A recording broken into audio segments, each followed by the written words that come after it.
Because when we sold the movie, I said to Cale, he goes, I sold him a different movie. And then he goes, all right, let's make a movie. And then I was like, okay. And he goes, which one do you want to make? I said, well, if you're going to let me make a movie, I want to make The Machine. And he goes, yeah, why didn't you pitch that? And I go, because, I don't know. I go, honestly, I'm afraid it'll be good.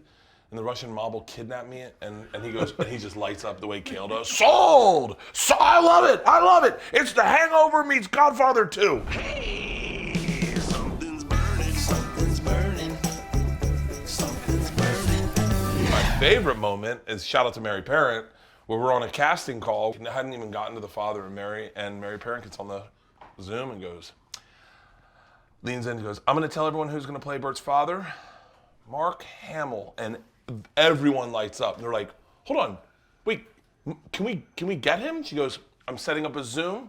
Bert, I hope you guys get along. And I was like, oh, I don't think I have an option here to get along. But the first thing Mark said when we got on that Zoom, and I think you guys were on it. Yeah, I was. He goes, why do you take your shirt off?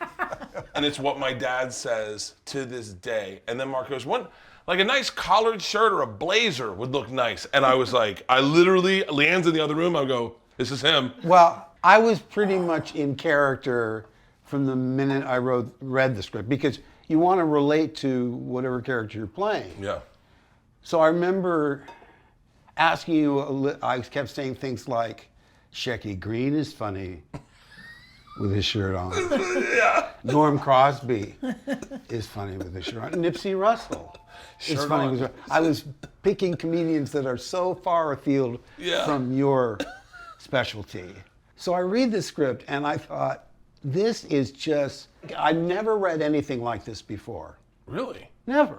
What's interesting is the relationship between the father and the son sort of was one of the engines that drives the narrative. Yeah. And the fact that here I am trying to influence you to become more like me. I wind up becoming unhinged and more like you. I am so excited for people to see this movie. I was in an interview and someone goes, so what was it like working with Mark? Now, first of all, there's a bunch of inside stories, like the time we did the scene under the table and it was on your solo and his single shot, and he gets emotional and I start crying and I'm not on camera. And I start crying and they go, awesome. They go flip around and Peter's like, let's get that again, do that again. And I go, do what? And he goes, the crying. I go, I don't know how to do that. And he goes, what do you mean? And he goes, you just did it. And I said, no, but he did it.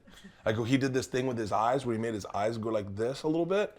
And it made me cry. Really? And he goes, okay, well, can you think you can do it? I go, I don't know. I go, Mark, when we do your scene, will you do the thing with your eyes? And Mark goes, you mean act? And I go, yeah. He goes, I can definitely do that.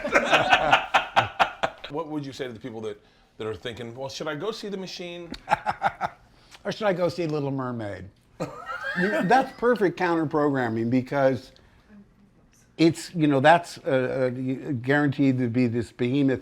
But we are such an original alternative for people that are not, that's not their priority, because, and seeing it with an audience is so much more exciting, than seeing it in a screening room. I mean, the communal experience is fantastic. And look, we're in the escapism business.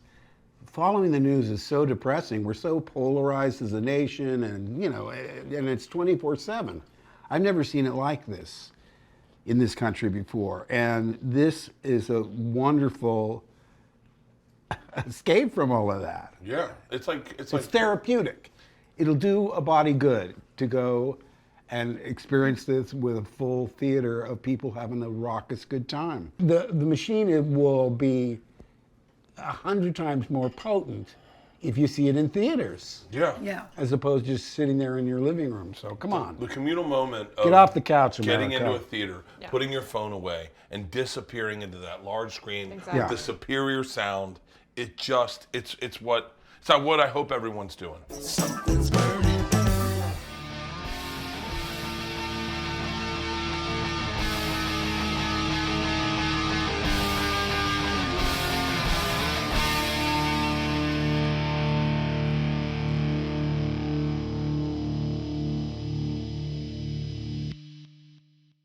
This episode was brought to you by The Machine.